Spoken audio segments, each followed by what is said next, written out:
Hello guys, welcome back to my YouTube channel chem versus mech में आपका स्वागत है।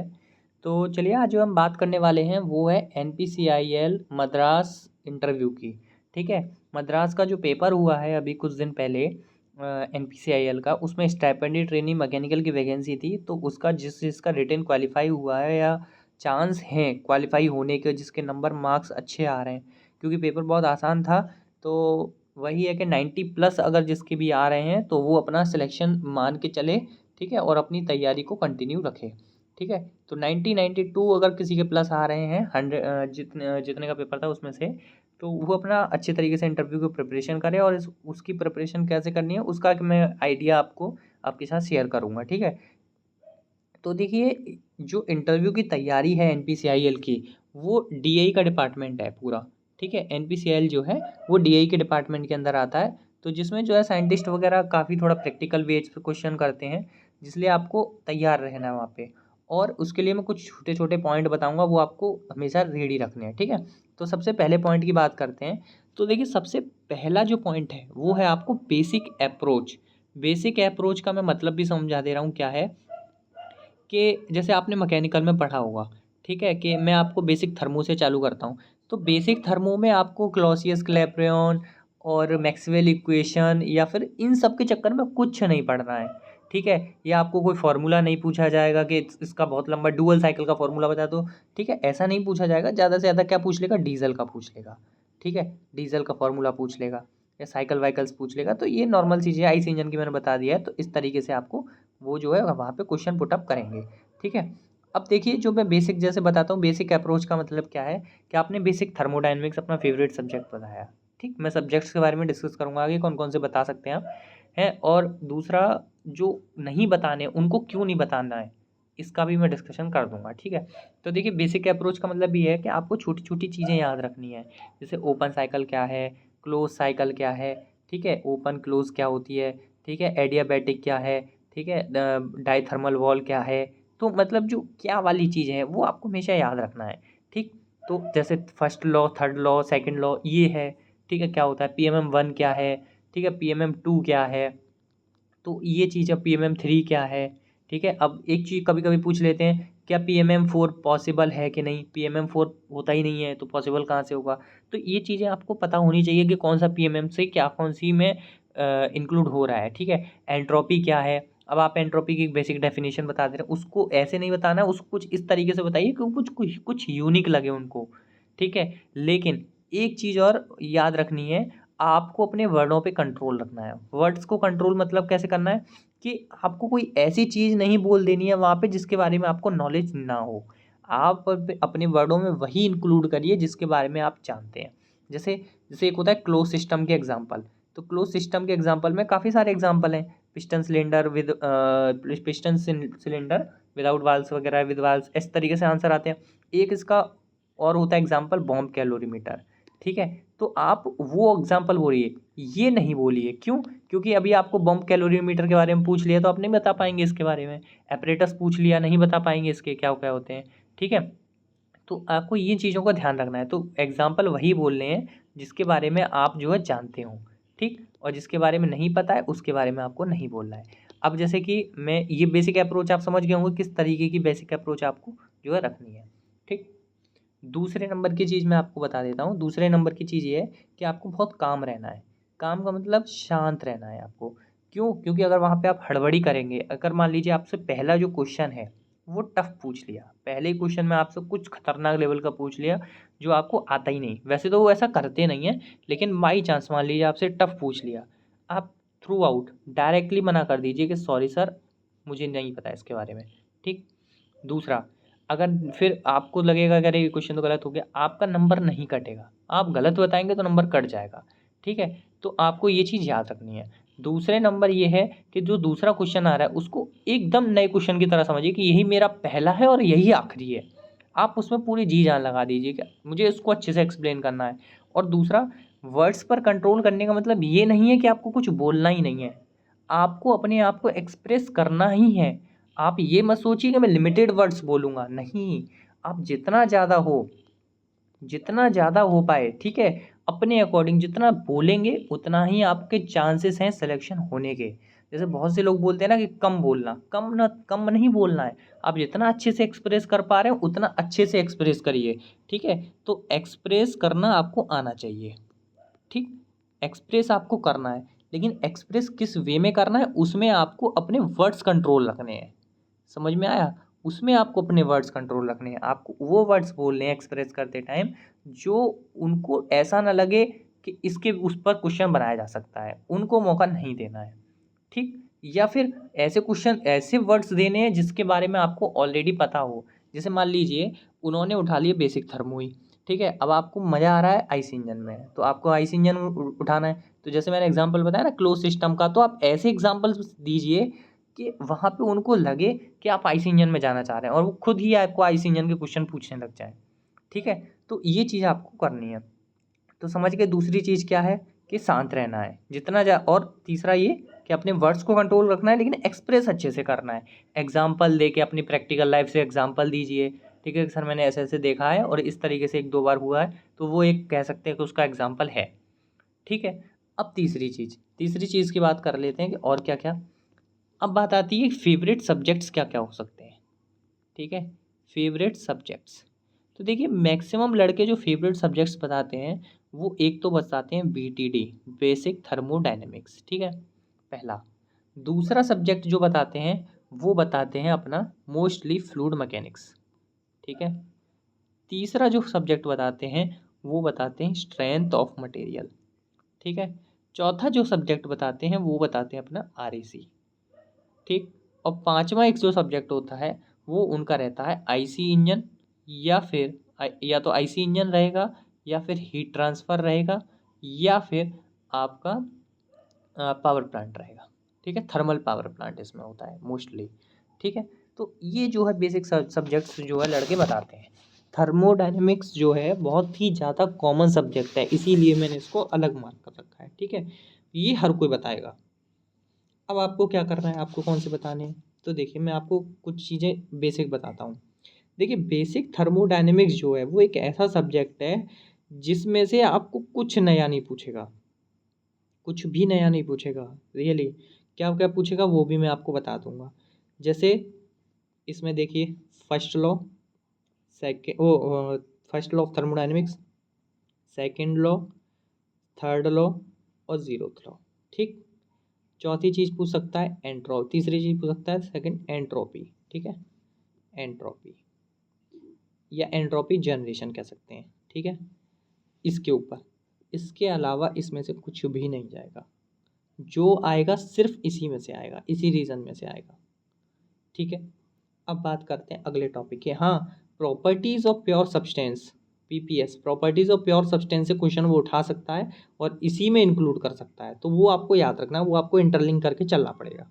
इसके अलावा इससे कहीं नहीं उठाएगा कोई क्वेश्चन, ठीक है। अब आपको इसी में से ही क्रॉस क्वेश्चन करने हैं, जो भी करने हैं अपने आप से क्रॉस क्वेश्चन करने हैं, ठीक है। अब बात करते हैं फ्लूइड मैकेनिक्स की, ठीक है। अब बात फ्लूइड मैकेनिक्स की जाए,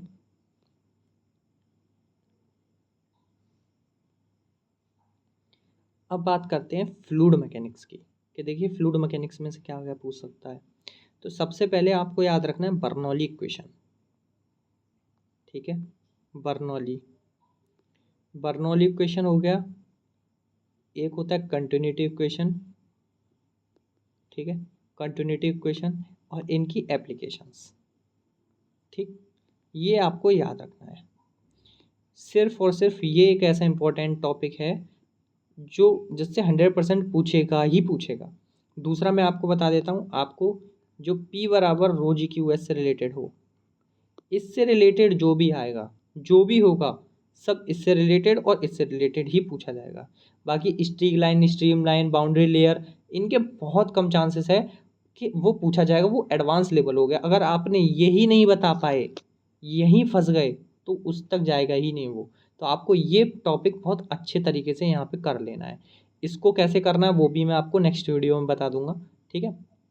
अब अगले टॉपिक की बात करते हैं, तो आपको समझ में आ गया यहाँ से क्या क्या कौन कौन सी चीज़ें पढ़नी है, ठीक। इसके अलावा बाकी कुछ भी किसी भी पोर्शन में नहीं जाएगा, वही वेंचुरी मीटर, नोजल है ना, और आपका पेटोट ट्यूब, इन सब में ही आपको फंसा के रखेगा और इसी में से आपको क्वेश्चन पुट अप कर लेगा। आपको 2 या 3 क्वेश्चन यहाँ से उठाएगा वो, और नॉर्मली इन्हीं में ख़त्म हो जाएगा वो, ठीक है। तो ज़्यादा देखिए करने चलेंगे तो बहुत कुछ है करने के लिए, बाउंसी वगैरह बहुत कुछ है, लेकिन एक्चुअल में वो नहीं पूछता है, वो पूछता सिर्फ यहीं से है।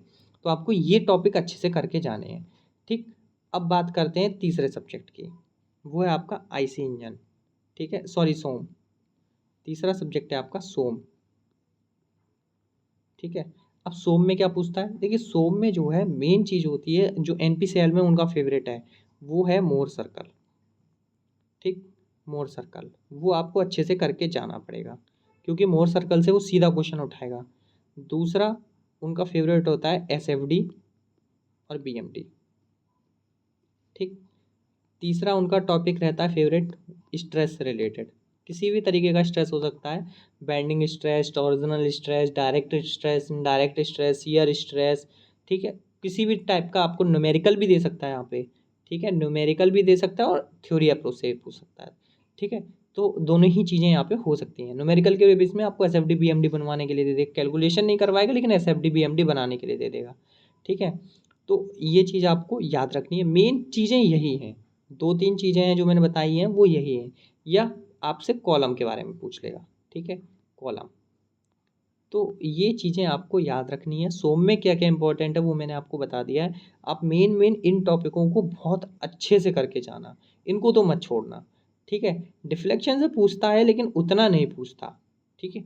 डिफ्लेक्शन आप एक ले सकते हैं कि आपको अगर टाइम मिल रहा है तो आप कर सकते हैं, वैसे उतना नहीं पूछेगा। अगर आप एसएफडी बीएमडी कर लेंगे तब जाके आपको डिफ्लेक्शन पर वो जाएगा, ठीक है, उसी बीम को लेके, बाकी इतना नहीं पूछेगा वो।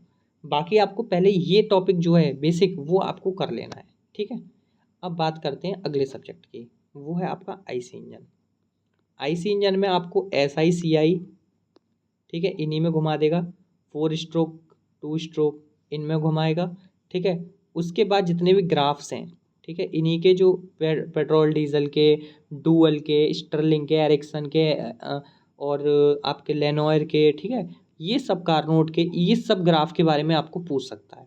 एक हाँ याद रखिए, कारनोट का आपको पूछ सकता है कि कारनोट क्यों यूज़ करते हैं, क्यों नहीं यूज़ कर सकते हैं, कारनोट साइकिल में होता क्या क्या है, क्यों इसका प्रैक्टिकल यूज़ नहीं है, ये सारी चीज़ें आपसे पूछेगा कारनोट से, ठीक है।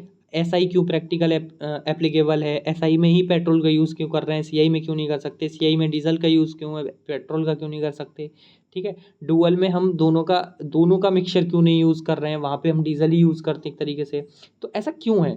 तो ये चीज़ें आपको पढ़नी पड़ेंगी, ठीक है, लेकिन होगा सब बेसिक।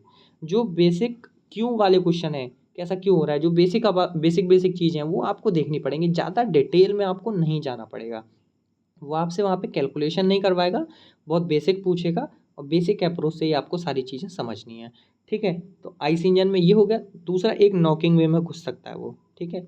नॉकिंग आपको देख लेनी है कि नॉकिंग क्या, एसआई में नॉकिंग होती है तो क्या होता है, डीजल में नॉकिंग होती है तो क्या होता है, ऑक्टेन सीटेन नंबर देख लेना है, ठीक है, ऑक्टेन नंबर सीटेन नंबर देख लेना, जो कि नॉकिंग से रिलेटेड होती हैं चीज़ें, ठीक है। तो बेसिक ये यहाँ से आपको पूछ लेगा, ज़्यादा डिटेल में वो नहीं जाएगा कि इग्निशन सिस्टम क्या होता है या आपका कार्बोरेशन सिस्टम क्या होता है, ये सब बाद की चीज़ें, लुब्रिकेशन वगैरह में बाद में जाएगा।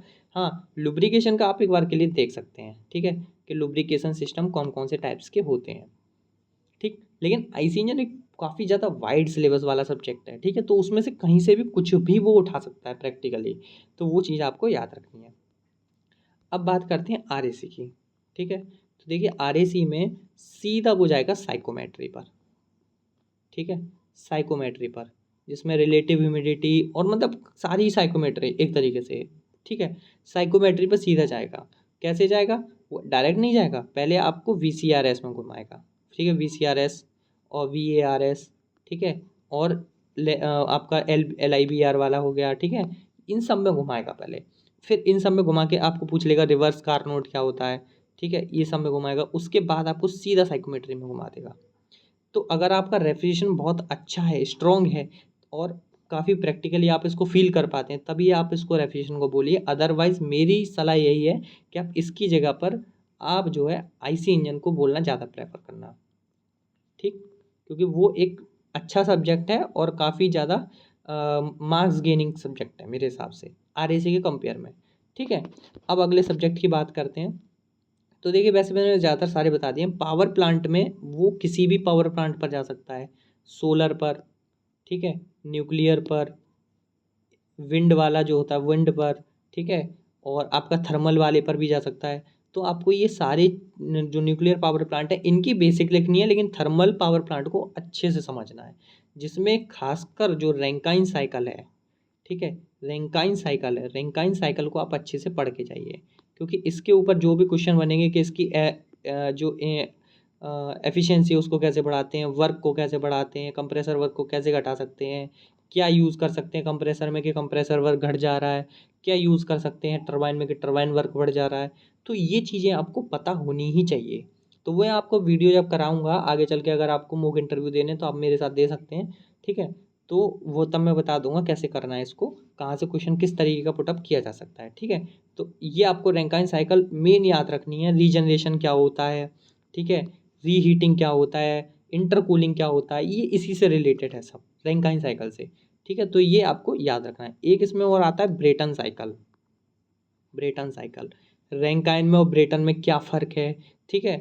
तो ये आपको पता होना चाहिए, ठीक है। तो इन दोनों में क्या फ़र्क है, कैसे यूज़ होता है, ये कहाँ यूज़ हो रहा है, ये कहाँ यूज़ हो रहा है, इसकी जगह पे ये क्यों नहीं कर सकते, इसकी जगह पे यू क्यों नहीं कर सकते। तो इस टाइप के छोटे छोटे बहुत बेसिक क्वेश्चन आपको याद रखने हैं, ठीक है। इनसे देखिए मैं ये नहीं कह रहा सिर्फ ये टॉपिक पढ़ना है, थ्योरी पढ़नी है, नहीं, ये थ्योरी तो पढ़नी है, लेकिन इसमें कैसे पढ़ना है वो मैं आपको बाद में बताऊंगा। लेकिन मैं अभी आपको टॉपिक के नाम बता दे रहा हूँ कि आपको कहाँ से ही पूछा जाना है, बस जो भी आएगा सिर्फ यहीं से आएगा, ठीक है। तो ये चीज़ आपको याद रखनी है। तो पावर प्लांट का आपको पता चल गया होगा कि आपको कहाँ से करना है। अगर आप देखिए प्रोडक्शन बोलना चाहें तो बोल सकते हैं, लेकिन प्रोडक्शन बहुत ज़्यादा वाइड हो जाता है। उसकी जगह पर एक सब्जेक्ट होता है मटेरियल साइंस, वो लड़के काफ़ी ज़्यादातर बोलते हैं। लेकिन मटेरियल साइंस में वो जैसे डिफेक्ट्स में हो गया, ठीक है, डिफेक्ट्स में घुसा देगा आपको, ठीक है, आपको आयरन कार्बन फेज डायग्राम में घुसा देगा, ट्रिपल टी डायग्राम में घुसा देगा, ठीक है। आयरन कार्बन तो बहुत फेमस है, Fe3C, जो Fe डायग्राम जो होता है काफ़ी फेमस है। ट्रिपल टी हो गया, ठीक है, डिफेक्ट्स हो गए, इन सब में आपको घुमा देगा। तो मटेरियल साइंस काफ़ी सोच समझ के बोलिए, बाकी आप अपने चॉइस के हिसाब से देख सकते हैं। अब मैं आपको एक चॉइस बता देता हूँ अपनी। तो आप सबसे पहले रखिए बेसिक थर्मोडायनेमिक्स, ठीक है, अगर आपका अच्छा है तो। जो आपको अच्छा लगे, पहला जो आपको बहुत ही स्ट्रांग है, ज़रूरी नहीं है बेसिक थर्मोडायनेमिक्स स्ट्रांग ही हो, आपका कभी कभी आईसी इंजन भी स्ट्रांग हो सकता है, ठीक है। तो मैं आपको वो आप अपने सीरियल वाइज देखना है। बेसिक थर्मोडायनेमिक्स आपका स्ट्रांग है तो पहली प्रेफरेंस पर ये।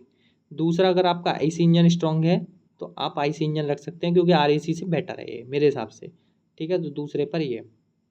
तीसरे पर अगर आपका फ्लूइड मैकेनिक्स अच्छा है तो आप तीसरे पे इसको रख सकते हैं। अगर आपका सोम अच्छा है तो सोम को भी आप यहाँ रख सकते हैं, ठीक है।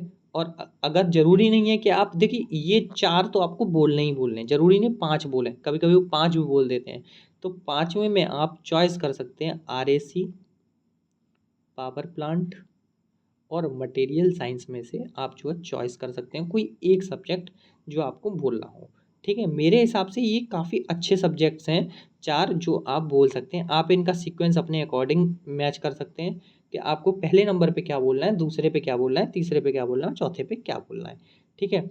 तो अगर आपको ये वीडियो अच्छी लगी हो तो चैनल को ज़रूर सब्सक्राइब कर देना। और बाकी इससे इंटरव्यू से रिलेटेड जो भी मॉक इंटरव्यूज़ होंगे, ठीक है, जो भी मॉक इंटरव्यूज़ होंगे, अगर वो आप देना चाहते हैं मेरे साथ और शेयर करना चाहते हैं अपना एक्सपीरियंस कि आप किस तरीके का परफॉर्म कर पाएंगे एक्चुअल इंटरव्यू में, तो आप मेरे साथ शेयर कर सकते हैं, मैं आपका मॉक इंटरव्यू ले सकता हूँ, ठीक है। क्योंकि ज़्यादा तो नहीं, लेकिन एक दो जो दो या तीन इंटरव्यू जो मैंने दिए हैं उनसे एक छोटा सा जो एक्सपीरियंस मुझे मिला है वो मैं आपके साथ शेयर करूँगा। या जो मैंने नोट्स बनाए हैं इंटरव्यू से रिलेटेड वो मैं आपको उनसे क्वेश्चन पूछूंगा, जिससे आपको एक आइडिया लग जाएगा कि इंटरव्यू में किस टाइप के क्वेश्चन पूछे जा सकते हैं, ठीक है।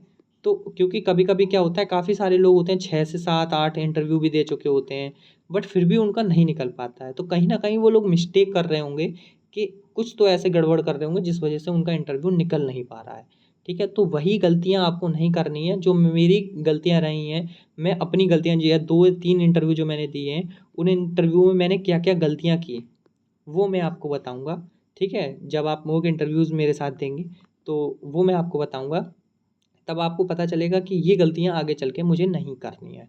ठीक है, तो अगर आप मेरे साथ मॉक इंटरव्यू देना चाहते हैं तो आप मेरे ईमेल पर मुझे मैसेज कर सकते हैं, या मेरे व्हाट्सएप पे मुझे मैसेज कर सकते हैं, या टेलीग्राम पे कर सकते हैं। टेलीग्राम चैनल जो है मेरा चैम्प वर्सेस मैक के नाम से है, चैम्प वर्सेस मैक के नाम से है। ठीक है, तो टेलीग्राम आप जो है मेरे ज्वाइन कर सकते हैं। बाकी ईमेल करना चाहें तो ईमेल आईडी मैं यहाँ पे दे रहा हूँ। ठीक है, हर्ष शर्मा करके है, हर्ष शर्मा 9639 करके है। ठीक है, 9639@gmail.com। ठीक, तो अगर आपको जो भी डाउट हो तो आप टेलीग्राम कर सकते हैं। वैसे तो मुझे टेलीग्राम करना ज़्यादा बेटर रहेगा क्योंकि ईमेल में वो इतना चेक नहीं कर पाता हूँ। ठीक है, तो ईमेल आप रहने दीजिए, आप टेलीग्राम मुझे कर दीजिएगा। चैम्प वर्सेस मैक ने नाम से मेरा टेलीग्राम चैनल है, आपको लिंक जो है डिस्क्रिप्शन में मिल जाएगी। ठीक है, या चैनल के कम्युनिटी में आपको जाके मिल जाएगी। तो टेलीग्राम आप मुझे कर दीजिए, टेलीग्राम पे मैं आपका ज़रूर रिप्लाई करूँगा जो आपको मॉक इंटरव्यू देना होगा। ठीक है, तो थैंक यू सो मच। अगर आपको वीडियो अच्छी लगी तो चैनल को सब्सक्राइब करें, वीडियो को लाइक करें।